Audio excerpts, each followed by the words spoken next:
नमस्कार, मेरा नाम गौरव अग्रवाल है। आप देख रहे हैं अड़ी, क्योंकि हमें है देश की पड़ी।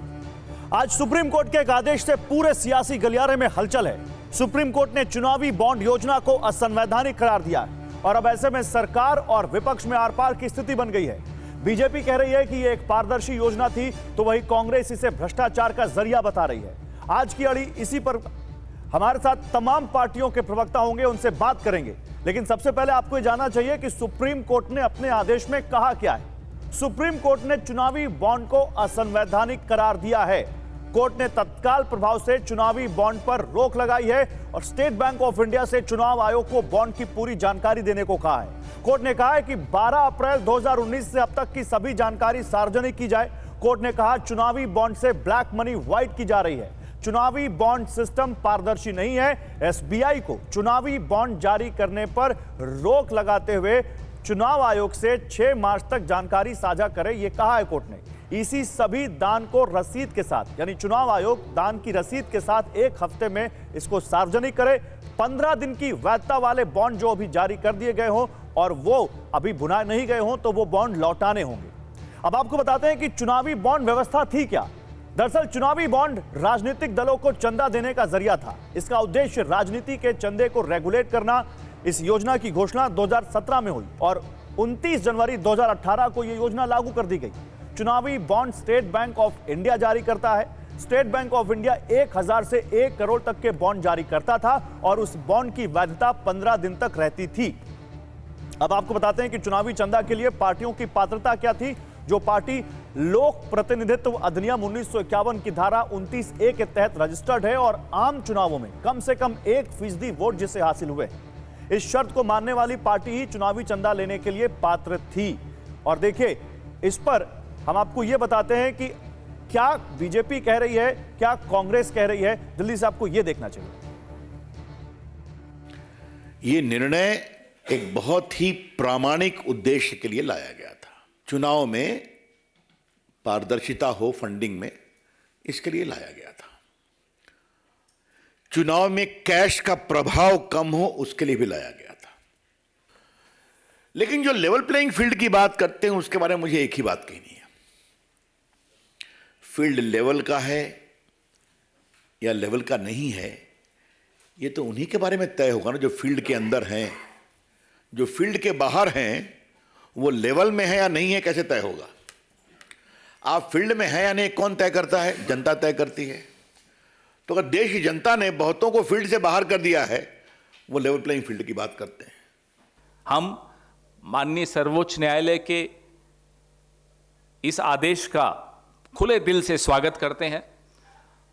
आपको याद होगा कि ये इलेक्टोरल बॉन्ड स्कीम भारतीय जनता पार्टी की मोदी सरकार मनी बिल के तौर पे लेकर आई थी, ताकि राज्यसभा में इस पर कोई चर्चा ना हो, कोई बहस ना हो और सीधा पारित हो जाए।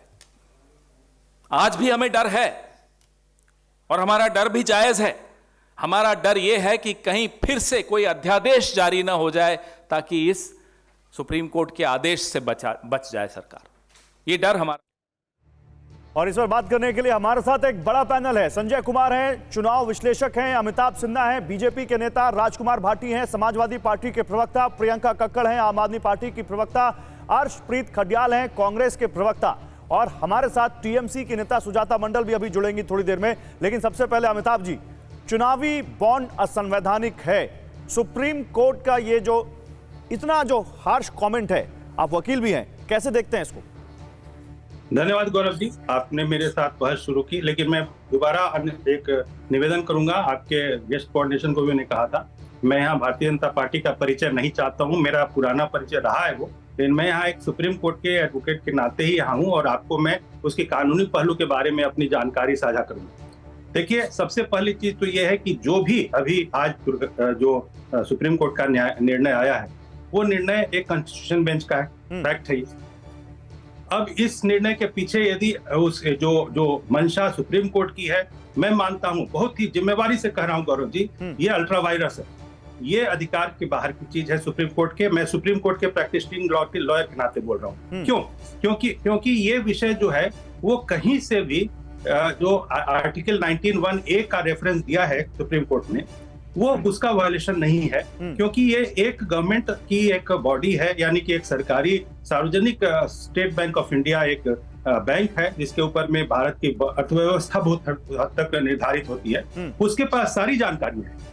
तो इसीलिए यदि अविश्वास की बात सुप्रीम कोर्ट करेगा तो मुझे लगता है कि ये एक बहुत ही अनफॉर्चुनेट, बहुत ही दुर्भाग्यजनक स्थिति है, नंबर 1। नंबर दो जो भी जानकारियां हैं उसके पीछे, और ये जो ये अमेंडमेंट हुआ, मैं भारतीय जनता पार्टी की बात नहीं करता, देश में काला धन रोकने के लिए ये एक व्यवस्था सोची गई, चाहे वो किसी भी पार्टी की ओर से हो। नहीं, लेकिन सुप्रीम कोर्ट तो कह रहा है कि आर्बिट्री है ये। एक मिनट, मुझे 1 मिनट का समय दीजिए, बहुत संवेदनशील मसला है। अब इसमें यदि मान लिया कि वो काला, किसी को यदि पैसा देना है चुनावी मदद के लिए किसी पार्टी को, तो उसको, उस व्यक्ति को अपने आइडियोलॉजिकल इन्वॉल्वमेंट के साथ या आइडियोलॉजिकल कमिटमेंट के जिसकी ओर उसको रुझान होगा उसको देगा। जिसकी आइडियोलॉजी किसी पार्टी की नहीं है तो उसका तो भगवान जाने। अब मैं इतना कहना चाहता हूं कि ऐसी स्थिति में जो लोग राजनीतिक दलों को चंदा देते हैं उसमें से मेजॉरिटी होते हैं वो यदि बिजनेसमैन है तो वो चाहते हैं कि उनकी आइडेंटिटी डिस्क्लोज ना हो, क्योंकि उससे पॉलिटिकल विक्टिमाइजेशन होता है। बहुत राज्यों में विरोधी दलों की सरकार है, बहुत। ठीक है, ओके, तो एक मिनट सर, जल्दी कंप्लीट कीजिए। 15 मिनट में इसका बहुत 15 सेकंड सर, 15 मिनट में तो पूरी डिबेट खत्म हो जाएगी। नहीं, माफी चाहता हूँ, 15 सेकंड। हाँ। तो अब उसमें यदि एक तरीके की सिक्रेसी है जो कि ऑलरेडी एक स्टेट बैंक के पास उसका है सारा डिटेल, तो इसमें सुप्रीम कोर्ट का जाना इस दिशा में गलत था। लेकिन मैं आप कहूंगा कि इसमें सुप्रीम कोर्ट स्वयं, मैं अपनी बात कंक्लूड करता हूं, सुप्रीम कोर्ट स्वयं क्या आर्टिकल 19(1)(a) को ध्यान रखती है। कॉलेजियम के डिसीजन जो हैं उसके ऊपर में उसने फैसला दिया कि वो आर्टिकल 19। नहीं, पहली बात तो मैं ये क्लियर करना चाहता हूं अमिताभ जी कि हम सुप्रीम कोर्ट के ऊपर बहस नहीं कर रहे हैं, हम चुनावी बॉन्ड के ऊपर बहस कर रहे हैं। सुप्रीम कोर्ट क्या करती है क्या नहीं करती उस पर हम बात करेंगे। आपने कहा कि सुप्रीम कोर्ट ने अपने अधिकारों से ऊपर जाकर यह फैसला दिया है, ओके, ठीक है। आपने कहा, मैं आप देखिए, आज अच्छी बात यह है कि हमारे इस पैनल में कई सारे वकील हैं। आप लॉयर हैं, अर्शप्रीत लॉयर हैं, प्रियंका कक्कड़ जी भी कानून को बहुत अच्छे से समझती हैं। अर्शप्रीत, जब आपके सामने सुप्रीम कोर्ट के एक प्रैक्टिसिंग लॉयर साफ कह रहे हैं कि सुप्रीम कोर्ट के अधिकार क्षेत्र से बाहर जाकर काम किया है, तो आप लोग तुरंत हैंड ऑन क्यों ले रहे हैं इस फैसले को, और क्यों इसको आप बीजेपी के खिलाफ बोल रहे हैं इस पर? देखिए, भारतीय जनता पार्टी की एक आदत है, जब कभी भी फैसला इनके हक में ना हो, ये फैसले को ही अंडरमाइन करना शुरू कर देते हैं। ये ऑनरेबल सुप्रीम कोर्ट पे सवाल खड़े करने शुरू कर देते हैं। और आपको तो याद होगा, सुप्रीम कोर्ट का एक ऑर्डर तक था कि इलेक्शन कमीशन की जो अपॉइंटिंग कमेटी है उसका हिस्सा बनाया जाए सीजे साहब को। इन्होंने उसको भी सर्कमेंट करने की कोशिश की और सीजे साहब को हिस्सा बनने नहीं दिया गया। तो भारतीय जनता पार्टी की साहब आदत है। लेकिन मैं इनको बता दूं कि honourable supreme court guardian of the constitution है, लॉ ऑफ द लैंड को प्रोटेक्ट करता है, और सुप्रीम कोर्ट की इज्जत भारतीय जनता पार्टी को करनी चाहिए। और अगर नहीं करेंगे तो देश इस चीज का जवाब भारतीय जनता पार्टी को देगा, जैसे हिमाचल, कर्नाटका, तेलंगाना में मुक्त किया है, इसके बाद देश में करेगा। दूसरी बात साहब ये है, कांग्रेस पार्टी ने तो कहा ही था कि ये इलेक्टोरल बॉन्ड की जो प्रैक्टिस है ये करप्ट है, ये फ्लॉड है। लेकिन उसके अलावा रिजर्व बैंक ऑफ इंडिया ने, इलेक्शन कमीशन ऑफ इंडिया ने और बहुत सारे इंस्टीट्यूशन ने इस पर सवाल खड़े किए थे। और मैं कोट करूंगा incident, election commission of India ने क्या कहा था मई 2017 तो Arshpreet ji, charity begins from the home. Congress party ने फिर चुनावी बॉन्ड से चंदा क्यों लिया?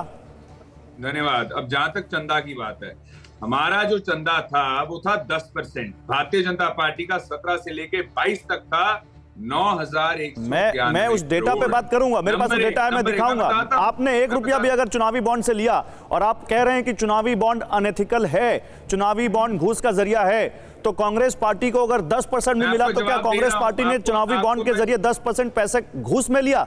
मैं आपको जवाब देता हूं। पहली बात तो कि जहां तक बात है घूस ली कि नहीं ली साहब, ये तो भारतीय जनता पार्टी से सवाल कीजिए, क्योंकि भारतीय जनता पार्टी के पास इंफॉर्मेशन थी, ये कभी भी ले सकते थे एसबीआई से।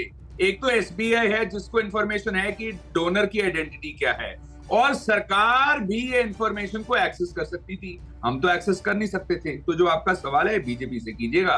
और सर, मेरा सवाल तो मैं जिससे चाहूंगा उससे पूछूंगा, आप चाहे तो जवाब दीजिए, चाहे मत दीजिए। जवाब ही तो दे रहा हूं। आप चाहे तो आपका सम्मान है सर, लेकिन मैं तो जिससे मन करूंगा उससे जो सवाल मैंने तय किया मैं पूछूंगा। बीजेपी से मेरे पास और सवाल है, मैं पूछूंगा। मैं ये पूछ रहा हूं, कांग्रेस पार्टी ने अपारदर्शी बताया, अनएथिकल बताया, तो फिर चुनावी बॉन्ड से चंदा लिया क्यों? बहिष्कार कर देते आप इसका। मैं आपको जवाब दे रहा हूं। नंबर 1, आप कह रहे हैं कि भारतीय जनता पार्टी 9,191 करोड़ तक इलेक्टोरल बॉन्ड्स रिसीव करे और कांग्रेस पार्टी कहे कि नहीं साहब हमें तो 1 रुपया भी मिलना नहीं चाहिए, खुद को डिसएडवांटेज पे रख दे, खुद को भारतीय जनता पार्टी के जो प्रैक्टिस है सब यही तो समझ, यही रोना है गौरव जी इनका, यही रोना है। तो नहीं, एक मिनट अमिताभ जी रुक जाइए, अमिताभ जी रुक जाइए, उनकी बात पूरी हो जाए जल्दी से। अर्शप्रीत जी अपनी बात पूरी कीजिए। जी मैं आपको बताता हूँ, कांग्रेस पार्टी डट के लड़ने वालों में से है। ठीक है, और इस वजह लड़िए, बिल्कुल लड़िए। अरे देश में लोकतंत्र है, सबको अपनी बात कहने का हक है। लेकिन मैं राजकुमार भाटी आपके पास आता हूँ। ओके अर्शप्रीत, मैं अभी आता हूँ। राजप्रीत, मैं सारा समय आपको नहीं दे सकता अर्शप्रीत जी, मैं आता हूँ अभी आपके पास। राजकुमार भाटी है समाजवादी पार्टी से। राजकुमार भाटी जी, चुनावी चंदा काला धंधा, और इस काले धंधे में सब शामिल हैं।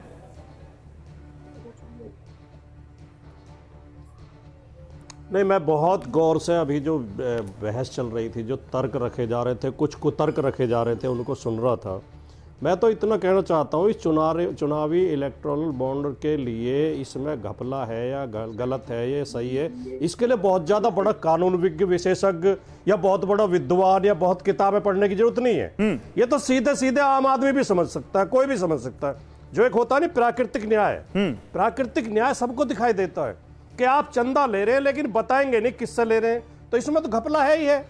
ये तो धांधली थी और शुरू के दिन से इस पर आवाज उठ रही थी। अब कैसे कैसे विद्वान महापुरुष इस देश में हैं, इसका भी बचाव कर रहे, कह रहे हैं काला धन रोकने के लिए लाया गया था। काला धन इससे रुक रहा था या बढ़ रहा था? एक पार्टी करोड़ों अरबों रुपए में चंदा दे रही है एक राजनीतिक दल को, और उसे यह नहीं बताया जाएगा कि किसको दिया है, तो इससे तो इनकी जो आपस का घालमेल था वो उसे क्या क्या लाभ। अभी तो देखिए सुप्रीम कोर्ट ने जो कहा है, इलेक्शन कमीशन पूरा डाटा ले, उसे अपनी वेबसाइट पर डाले, जब ये पता चलेगा किस किस कंपनी ने। मैं एक सिंपल सवाल पूछ रहा हूं राजकुमार जी, मैं एक सिंपल सवाल पूछ रहा हूं उन तमाम पार्टियों से, क्या लाभ, उन तमाम पार्टियों से जो कह रहे हैं कि ये घूस लेने का जरिया था, ये अपारदर्शी था, ये गलत था, सही किया सुप्रीम कोर्ट ने आज, तो वो उस चुनावी बॉन्ड से चंदा क्यों ले रही थी अगर उनको शुरू से ये पता था तो? देखिए, ये बिल्कुल सवाल ऐसा है कि कोई मरीज ये कहे कि मेरा इलाज ठीक से नहीं हो रहा है, मुझे समय से दवाई नहीं दी जा रही है और डॉक्टर चेक नहीं कर रहा, फिर आप कहो कि दवाई ले क्यों रहे हो जब आपको डॉक्टर पर विश्वास नहीं है। ये कोई तो क्यों ना पूछे, तो कुतर्क है। अरे बिल्कुल, आप अपनी जान दांव पर लगा देंगे, डॉक्टर पे भरोसा नहीं है तो। सरकार, ये तो मोदी जी जान तो दांव पे लगी हुई है देश की, देश का लोकतंत्र दांव पे लगा हुआ है हर मामले में। ये तो जो एक नारा था नहीं इनका, अच्छे दिन आएंगे, अब ये भारतीय जनता पार्टी के मोदी जी के बुरे दिन शुरू हुए हैं। अब इनके एक एक पोल खुल रही है, इनके सामने आ रहे हैं। ये क्या करते हैं, रातों रात किसानों के लिए योजना वो ला देते हैं, बिल ले आते हैं, किसान बिल, उसमें 700 किसान शहीद हो जाते हैं।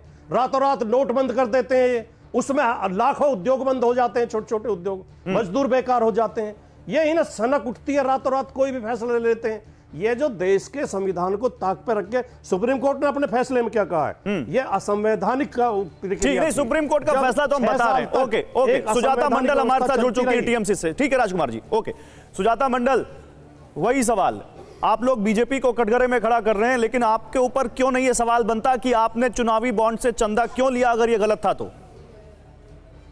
देखिए, मैं सबको गुड इवनिंग बताती हूँ। मैं एक ही बात बोलना चाहती हूँ कि भाजपा अभी सेंट्रल गवर्नमेंट में है, तो वो सोच रहा है कि वो भारत का मतलब शासक नहीं है, वो सोच रहा है भारत का वो मालिक है, और हर पार्टी, वो टीएमसी हो और दूसरा कुछ पार्टी है, उसके ऊपर वो जैसे विजिलेंस करके बैठा है। तो ये सुप्रीम कोर्ट ये अच्छा किया और सबका मतलब संवैधानिक में सबको मतलब वो सुप्रीमेसी दिया। और सबसे बड़ी बात है जो मुझे लग रहा है कि इसके ऊपर भाजपा को सबसे बड़ा जलन हो रहा है, क्योंकि उसका तकझक करने का जो नेशा है, तकझक करने का जो इरादा है, वो कहीं पे ना कहीं पे बंद हो गया।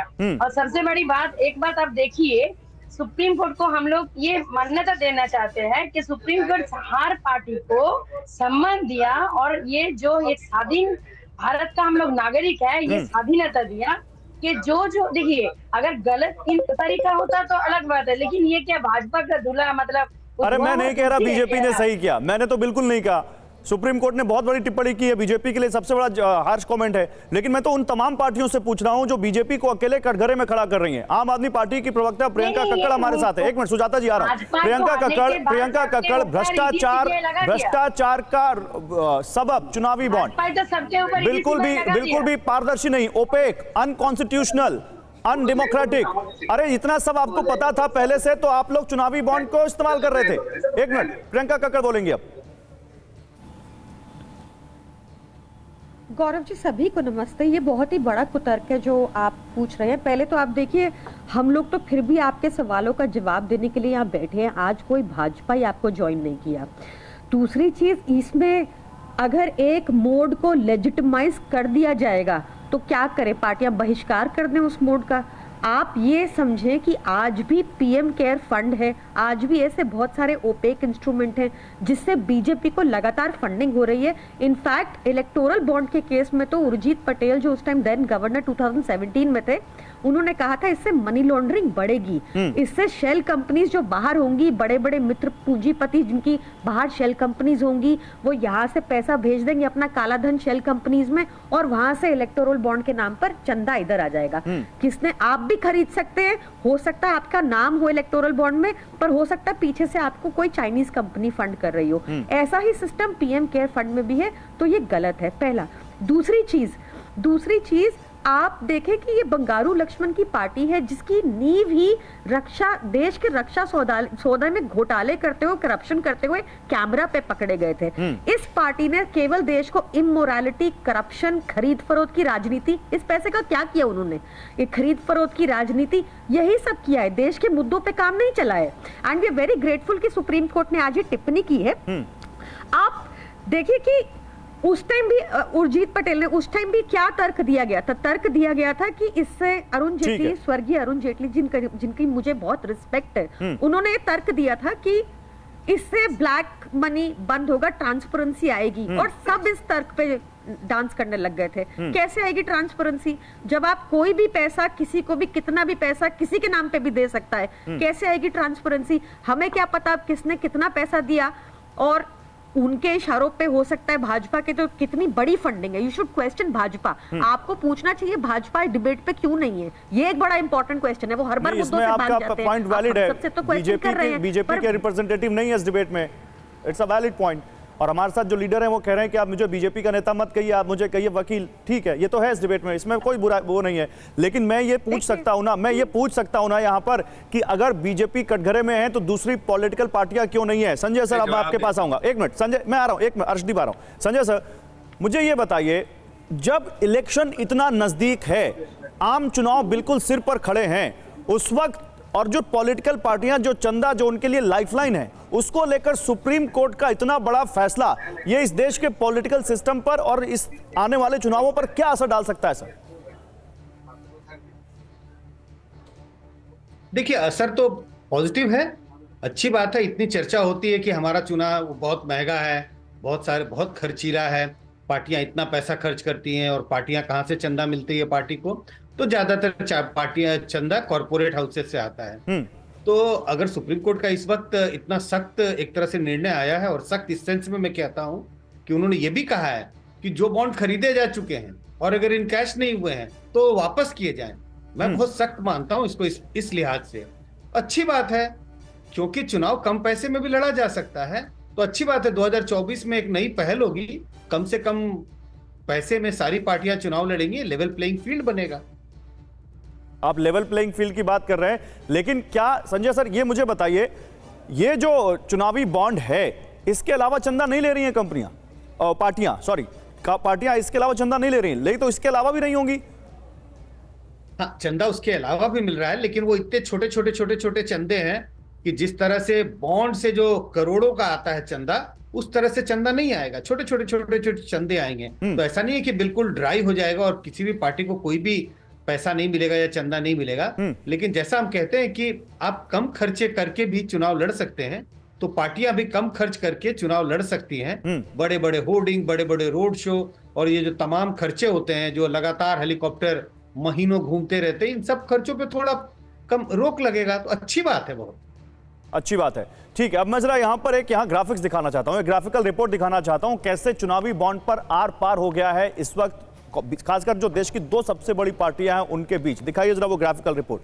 देखिए, बीजेपी के जो सीनियर लीडर हैं रविशंकर प्रसाद, उन्होंने थोड़ी देर पहले एक प्रेस कॉन्फ्रेंस की और उन्होंने चुनावी बॉन्ड को लेकर बताया कि मैं एक यहाँ पर, वैसे तो पार्टी अपना फैसला, अपना जो प्रतिक्रिया है वो पूरा फैसला पढ़ने के बाद देगी, लेकिन उन्होंने जो कहा मैं बताता हूँ। बीजेपी ने कहा चुनावी बॉन्ड प्रामाणिक उद्देश्य के लिए लाया गया था, तो कांग्रेस कह रही है कि इससे सिर्फ सत्ताधारी दल को फायदा होगा। बीजेपी ने कहा कि इस योजना से चुनाव की फंडिंग में पारदर्शिता थी, तो वही कांग्रेस ने कहा कि यह अपारदर्शी व्यवस्था थी। बीजेपी ने कहा चुनाव में कैश का प्रभाव कम करने के लिए, तो कांग्रेस कह रही है कि सीधे तौर पर भ्रष्टाचार के लिए लाया गया यह बॉन्ड। बीजेपी कह रही है कि दानकर्ता का नाम गोपनीय रखा जाता था क्योंकि वो खुद चाहते थे, तो कांग्रेस कहती है कि दानकर्ता का नाम जानना वोटर का हक है। बीजेपी ने कहा कि जिनके संस्कार में घूस, उनका यह आरोप हास्यास्पद। कांग्रेस ने कहा चुनावी बॉन्ड से रिश्वतखोरी, कमीशनखोरी बढ़ेगी। बीजेपी ने कहा कि जनता ने जिनको बाहर किया वो लेवल प्लेइंग की बात कर रहे हैं। कांग्रेस ने जवाब दिया बीजेपी को फायदा पहुंचाने वाली योजना। अब अमिताभ जी, आपने कहा कि मैं बीजेपी के प्रवक्ता के तौर पर नहीं, एक सुप्रीम कोर्ट के लॉयर के तौर पर बैठा हूं, लेकिन पॉलिटिकल कमेंटेटर तो आप भी हैं, आपने पॉलिटिकल कमेंट किया है अभी इस डिबेट में भी। मुझे ये बताइए, ये लेवल प्लेइंग फील्ड की बात कहां से आ गई? वो तो साफ दिख रहा है कि सबसे बड़ा चंग तो बीजेपी को ही जा रहा है। लेवल प्लेइंग है कहां इसमें? यहाँ भी मैं एक बहुत ही टेक्निकल बात उठा रहा हूँ आपके पॉलिटिकल एनालिसिस के एक्सपेक्टेशन के साथ में।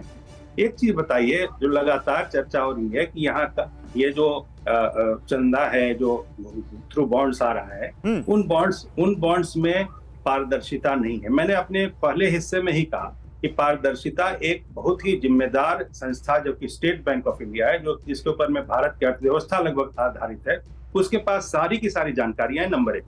और दूसरी बात यह है कि यदि उसमें पारदर्शिता के नहीं, उसके पास सारी जानकारी है, लेकिन वो पब्लिक डोमेन में नहीं है ना। अगर मैं चाहूं या अमिताभ जी चाहें कि भाई किस पार्टी को किस कंपनी ने कितना चंदा इलेक्टोरल बॉन्ड के जरिए दिया, तो सुप्रीम कोर्ट के इस फैसले के पहले क्या हम पता कर सकते थे ये?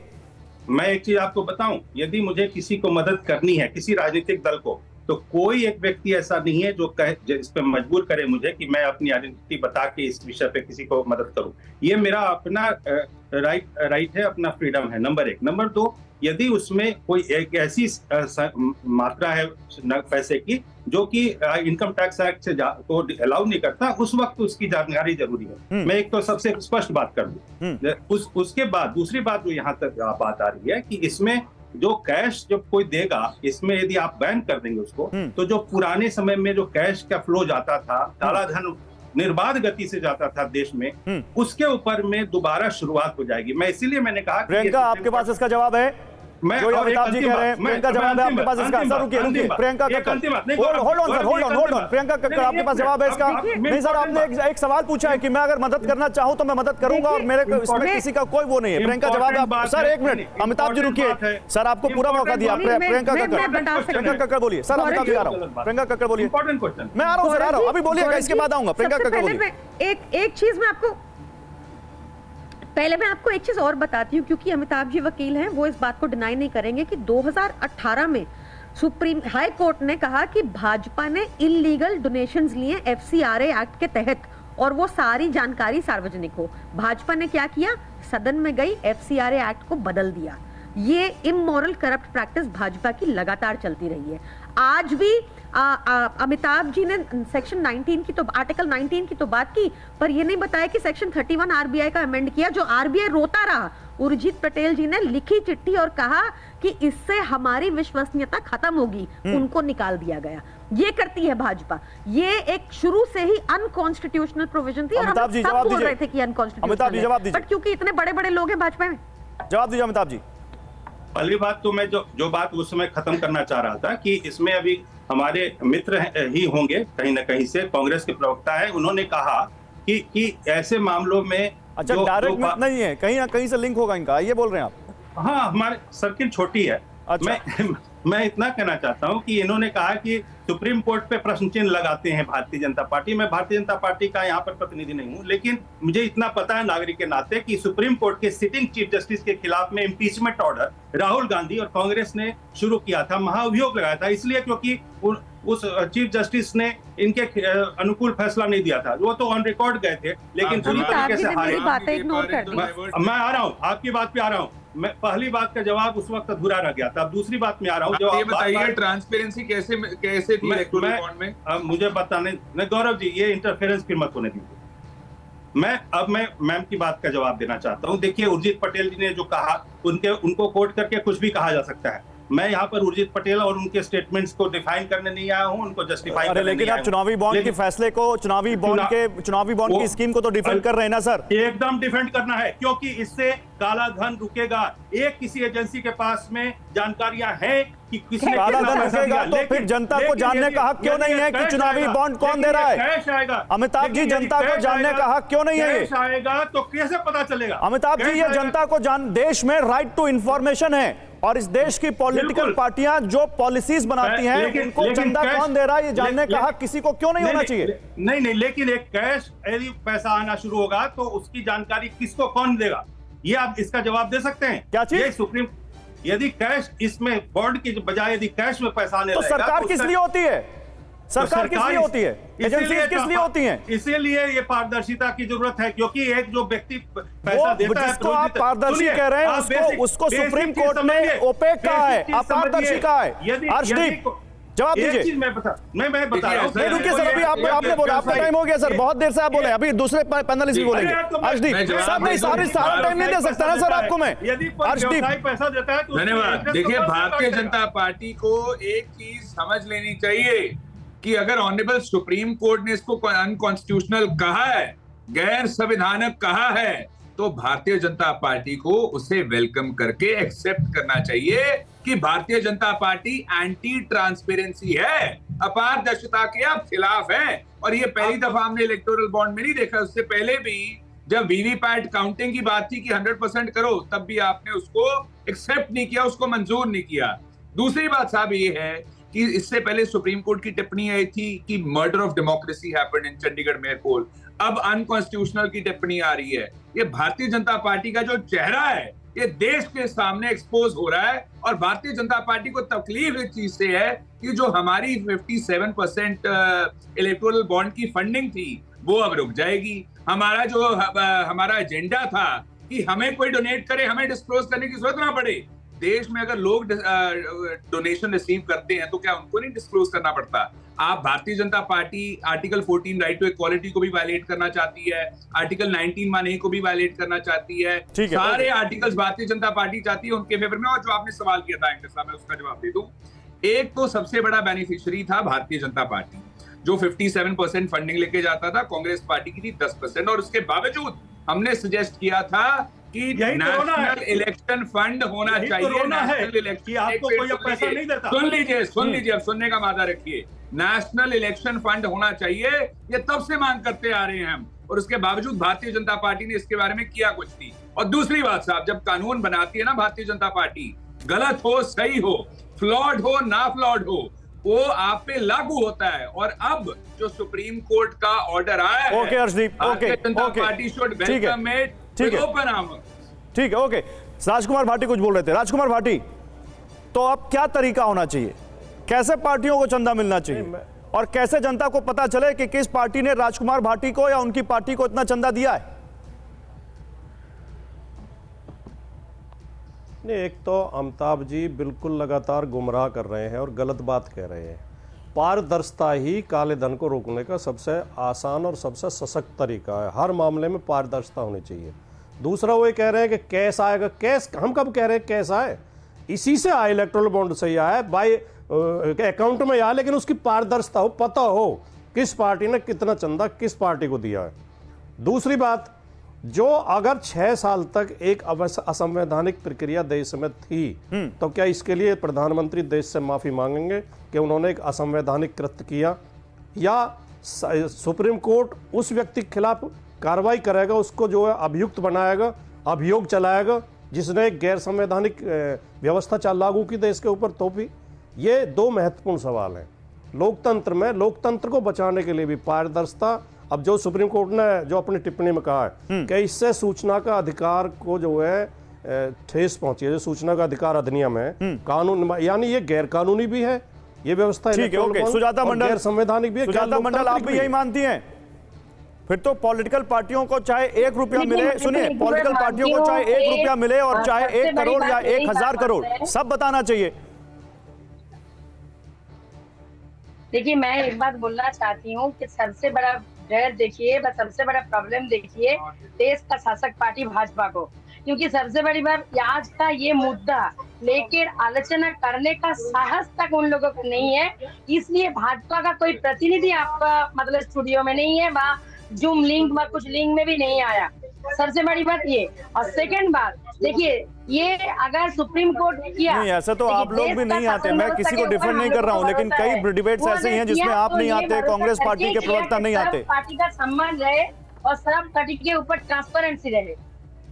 मैं ये कह रहा हूँ सुजाता जी, जो लोग आप लोग कह रहे हैं, ऐसा तो कई सारी ऐसी डिबेट्स हैं, हमने कई सारी डिबेट्स की जिसमें कांग्रेस पार्टी अपने प्रवक्ता नहीं भेजती, जिसमें आप लोग अपने प्रवक्ता नहीं भेजते। खैर वो मुद्दा ही नहीं है। मुद्दा ये नहीं कि किसका प्रवक्ता है किसका प्रवक्ता नहीं, मुद्दा ये है कि चुनावी बॉन्ड से चंदा सबको मिला है, तो चुनावी चंदा काला धंधा सबके ऊपर लागू क्यों नहीं होता? Sanjay sir, okay Sanjay sir, चुनावी चंदा काला धंधा केवल बीजेपी पर ही लागू होता है, चुनावी बॉन्ड का सब पे लागू नहीं होता। नहीं, लागू तो सब पे होता है, लेकिन यहाँ दिक्कत क्या है या इशू क्या है? इशू ये है चूंकि टेक्निकली ये सीक्रेट है, किसी को पता नहीं चलता है कि चंदा किसने दिया, लेकिन चूंकि बीजेपी सत्ता में है, स्टेट बैंक ऑफ इंडिया को सारी जानकारी होती है, तो ये अटकलें लगाई जा रही हैं, जो काफी हद तक सही भी हो सकता है कि बीजेपी स्टेट बैंक के जरिए उन्हें सब पता चलता है कि किस पार्टी या किस कंपनी ने किस पार्टी को कितना पैसा दिया।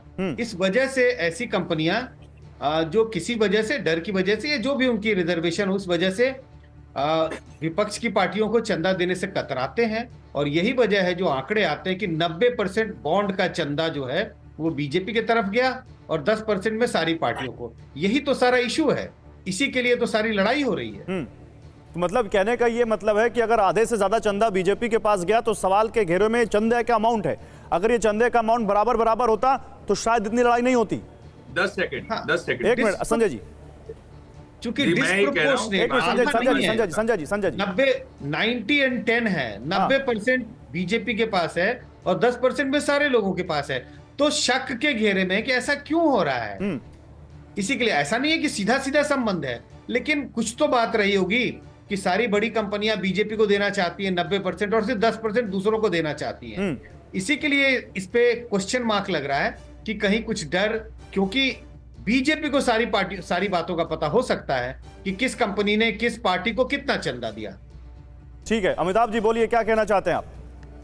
सबसे पहली चीज तो मैं यही कहना चाहता हूँ कि देखिए, इसमें एक सवाल आपसे, एक सवाल, आरबीआई ने ये क्या बात है? आप ये फैसिलिटेट करता है मनी लॉन्ड्रिंग से बात करिए। आरबीआई भ्रष्टाचार है, आप वेलकम करते हैं नहीं करते? अनुमति लीजिए, बोल दीजिए, बोलने दीजिए, अमिताभ जी को बोलने दीजिए। हाँ, ये शिष्टाचार है, थोड़ा सीखिए। मैं अब ये इतना ही शिष्टाचार बताइए, रेट्रोगेट स्टेप था कि गौरव जी से पूछिए ना, बताइए। गौरव जी से पूछ के बाद अमिताभ जी बोलिए। रेट्रोगेट स्टेप पे इलेक्शन कमीशन ऑफ इंडिया ने कहा था, बताइए इसमें क्या क्या। अब देखिए यही तो है इनकी आदत। ये मैं इस बात से बहुत ज्यादा छूट जाता हूँ।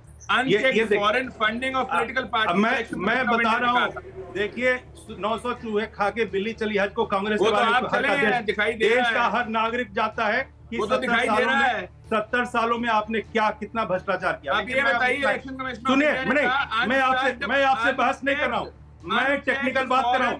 टेक्निकल बात नहीं, आपके पास मैं यहाँ गौरव जी के बात का जवाब दे रहा हूँ।